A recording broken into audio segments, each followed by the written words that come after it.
Good morning, students. Our next article is Bohr's atomic theory. दो theory हम कर चुके हैं. हमारी जो नेक्स्ट थ्योरी हमें देखनी है वो हमें देखनी बोर्स एटॉमिक थ्योरी. तो बोर्स एटॉमिक थ्योरी के अकॉर्डिंग जो प्रोटॉन और न्यूट्रॉन्स होते हैं वो एक न्यूक्लियस के अंदर प्रेजेंट होते हैं. ये बात हमें पहले भी पता थी, ये बात हम पहले से जानते हैं, लेकिन जो हम बात जानते हैं हम वो बोर के अकॉर्डिंग जानते हैं, क्योंकि पहला मॉडल हमने जे थॉमसन का देखा था, वो एक्सप्लेन नहीं कर पाया. दूसरा मॉडल हमने रदरफोर्ड का देखा था, लेकिन वो इतने एक्यूरेटली इसको एक्सप्लेन नहीं कर पाया. तो बोर के अकॉर्डिंग बोर ने ही हमें बताया कि जो प्रोटॉन और न्यूट्रॉन होते हैं वो न्यूक्लियस के अंदर प्रेजेंट होंगे, और जो इलेक्ट्रॉन होगा वो न्यूक्लियस के चारों ओर एक फिक्स्ड सर्कुलर पाथ में रिवॉल्व करेगा, और उसको हम क्या नाम दे देते हैं, ऑर्बिट. जैसे समझने के लिए ये पॉजिटिव चार्ज है, तो ये पॉजिटिव चार्ज हमारा क्या हुआ, न्यूक्लियस. अब इस न्यूक्लियस के चारों ओर चक्कर कौन लगा रहा है, इलेक्ट्रॉन. ये इलेक्ट्रॉन है, और ये इलेक्ट्रॉन एक फिक्स्ड सर्कुलर पाथ में इस न्यूक्लियस के चारों ओर रिवॉल्व कर रहा है.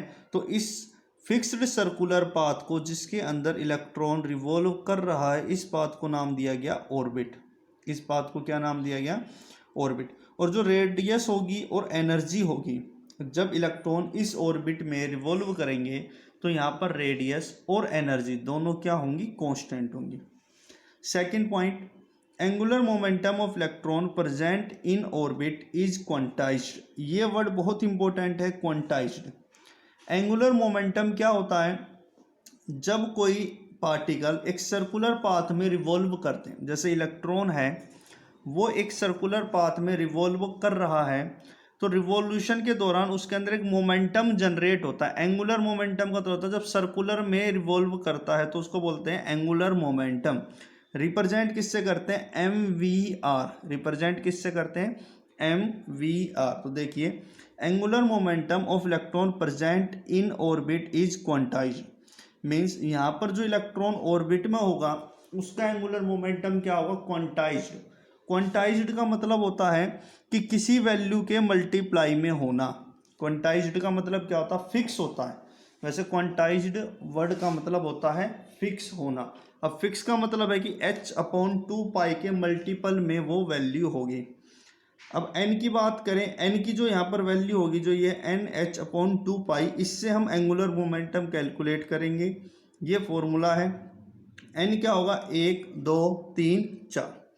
तो फर्स्ट ऑर्बिट के लिए n की वैल्यू होगी 1, सेकंड ऑर्बिट के लिए n की वैल्यू होगी 2. तो देखिए, angular momentum form first orbit. पहले ऑर्बिट के लिए एंगुलर मोमेंटम क्या होगा, 1 इंटू में h/2, क्योंकि फर्स्ट ऑर्बिट के लिए जो n की वैल्यू होगी वो क्या होगी, 1.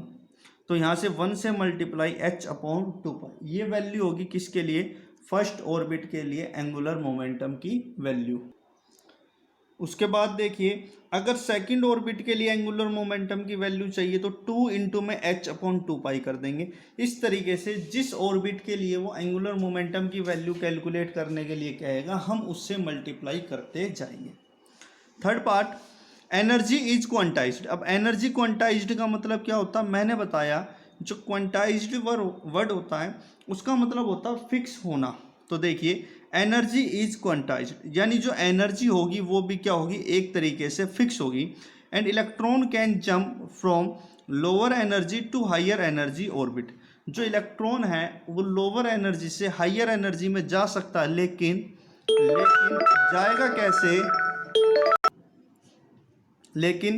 जाएगा कैसे, वो एनर्जी को एब्जॉर्ब करके वहाँ से जाएगा. उसके बाद electron can move to lower energy orbit by losing energy. उसके बाद अगर वो देखिए लोअर से हायर जा सकता है एनर्जी को एब्जॉर्ब करके, और हायर से लोअर आ सकता है एनर्जी को लूज करके. देखिए, जो फर्स्ट ऑर्बिट होगा E1, उसकी होगी lower energy orbit. Second orbit होगा हायर एनर्जी ऑर्बिट. ये मैंने दो एनर्जी ऑर्बिट माने, E1 एंड E2. ये है लोअर, ये है हायर. तो लोअर से हायर जाएगा तो एनर्जी को क्या करेगा, एब्जॉर्ब, और हायर से अगर लोअर आएगा तो एनर्जी को क्या करेगा, रिलीज. क्यों, क्योंकि बोर कहता है कि जो एक एनर्जी लेवल होगा उसकी एनर्जी होगी फिक्स. बोर क्या कहता है, जो एक एनर्जी लेवल होगा उसकी एनर्जी क्या होगी, फिक्स होगी. फोर्थ पॉइंट देखिए, energy and radius remain fix, जो एनर्जी होगी और रेडियस होगी फिक्स होगी, hence Bohr's orbit were specially called stationary orbit, इसलिए बोर्स के ऑर्बिट को हम एक नाम और देते हैं स्टेशनरी ऑर्बिट।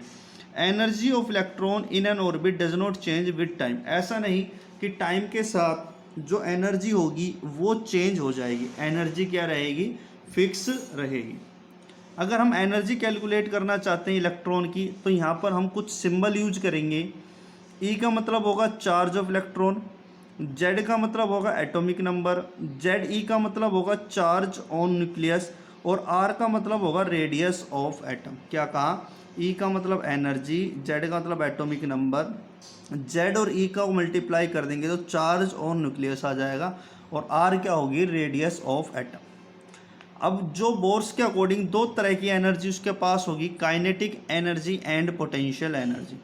इलेक्ट्रॉन के पास दो तरह की एनर्जी होती है, kinetic energy and potential energy. Kinetic energy का फॉर्मूला होता है के जेड ई स्क्वायर अपॉन में 2r, पोटेंशियल एनर्जी का फॉर्मूला होगा माइनस के जेड ई स्क्वायर अपॉन में r। हमें डेरिवेशन पार्ट में नहीं जाना, हमें सीधा काइनेटिक एनर्जी का फॉर्मूला यूज करना, हमें सीधा पोटेंशियल एनर्जी का फॉर्मूला यूज करना है। तो टोटल एनर्जी होगी kinetic energy plus potential energy, E is equal to k Z square upon में 2r माइनस के जेड स्क्वायर अपॉन में 2r।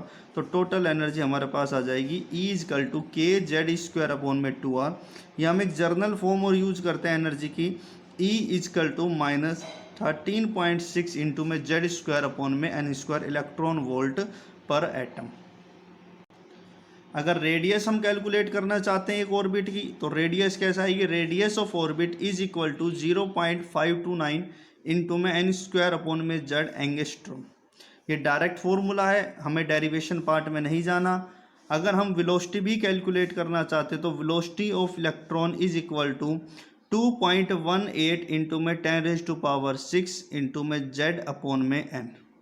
2.18 इंटू में 10⁻⁶ इंटू में जेड अपॉन में एन मीटर सेकेंड। देखिए बोर्स थ्योरी की क्या क्या लिमिटेशन थी, लिमिटेशन डिस्कस करते हैं। ऐसा नहीं कि जो बोर्स का मॉडल था वो सक्सेसफुल था, उसकी भी कुछ लिमिटेशन थी। क्या क्या लिमिटेशन थी वो डिस्कस करते हैं। पहली लिमिटेशन थी Bohr's theory is applicable to one electron system only and it fails for multi electron system. It means ऐसा एटम जिसके अंदर एक ही इलेक्ट्रॉन होगा वहाँ पर ही ये सक्सेसफुल होगी, लेकिन जहाँ पर एक से ज़्यादा इलेक्ट्रॉन अगर आ गया तो ये थ्योरी क्या हो जाएगी, फेल।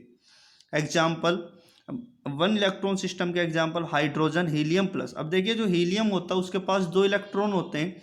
अगर मैंने हीलियम प्लस लिखा तो इसका मतलब यहाँ पर कितना इलेक्ट्रॉन है, एक, क्योंकि दो में से एक इलेक्ट्रॉन मैं रिमूव कर चुका हूँ। लिथियम प्लस, लिथियम के पास होते हैं 3 इलेक्ट्रॉन, यहाँ +2 लिखा हुआ, इसका मतलब 2 इलेक्ट्रॉन यहाँ से रिमूव हो चुके। Second point, bore theory can not explain quantization of angular momentum and charge energy. हमने ये तो कह दिया कि जो एंगुलर मोमेंटम है और एनर्जी है वो क्वांटाइज्ड है, वो फिक्स है, लेकिन बोर की थ्योरी ये नहीं बता पाई कि वो फिक्स कैसे है। Third point, Bohr's theory can not explain Stark and Zeeman effect. हमारे पास दो इफेक्ट होते हैं, Stark effect and Zeeman effect. इनका क्या मतलब होता है कि स्पेक्ट्रल लाइन अभी आप आगे चल के देखेंगे, आपको फिलहाल यहाँ पर याद करना है कि क्या होते हैं, क्योंकि इसी चैप्टर में आगे वाले पार्ट में है स्पेक्ट्रल लाइन का मतलब क्या होता है। तो स्प्लिटिंग का मतलब होता है टूटना। अगर स्पेक्ट्रल लाइन टूट जाती है इलेक्ट्रिकल फील्ड अप्लाई करने से, इलेक्ट्रिकल फील्ड का मतलब क्या है कि पॉजिटिव और नेगेटिव अप्लाई करने से। जीमन इफेक्ट क्या होता है, splitting of spectral line in magnetic field, यानी जब आप नॉर्थ पोल साउथ पोल को अप्लाई करेंगे और आपकी स्पेक्ट्रल लाइन स्प्लिट हो जाएंगी, उसको बोला जाएगा जीमन effect. Fourth point, Bohr's theory contradicts uncertainty principle and de Broglie wave equation. यानी जो बोर की थ्योरी है वो कॉन्ट्राडिक्ट, यानी इन दोनों में विरोध है, वो एक दूसरे को सेटिस्फाई या सपोर्ट नहीं करती, अनसर्टेनिटी प्रिंसिपल को और डी ब्रोगली वेव इक्वेशन को। ये कुछ लिमिटेशन थी किसकी, बोर की थ्योरी की। तो वीडियो को ध्यान से देखना। अगर इसमें कोई पार्ट आपको समझ नहीं आता तो कल आपकी जब लाइव क्लास होगी तो उस क्लास में हम इन पार्ट को डिस्कस करेंगे। Thank you very much.